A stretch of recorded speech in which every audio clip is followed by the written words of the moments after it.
Ian Blackford was left stunned as Prime Minister Boris Johnson lashed out after a threat to break apart the UK after his latest announcement on foreign aid. The SNP's Westminster spokesperson Ian Blackford erupted in frustration at Boris Johnson following the Prime Minister's announcement of the merging of the Foreign and Commonwealth Office with the Department for International Trade. Mr. Blackford insisted that if the UK was reconsidering its commitments to foreign aid, the people of Scotland were not interested in being part of the new global Britain.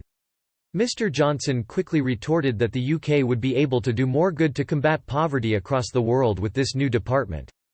Mr. Johnson also accused Mr. Blackford of being absurd with his threat and argued the SNP's policies would cause more poverty and job losses.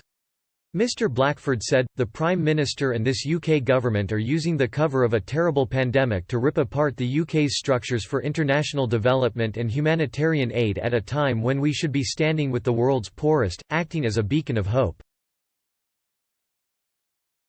The Department for International Development employs around 600 people in Kilbride. Can the Prime Minister guarantee that all these days are secure and will stay in East Kilbride? The Prime Minister is playing politics. Mr. Johnson responded, "The creation of this new Whitehall super department reflects what most of the vast majority of OECD countries already do.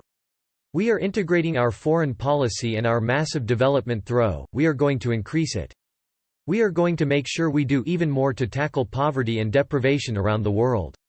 The Prime Minister shot back a dig at Mr. Blackford following his concern over jobs in East Kilbride. The Prime Minister said, "As for East Kilbride, that was the height of absurdity. He says he wants to break up the United Kingdom and yet he wants us to keep jobs in East Kilbride.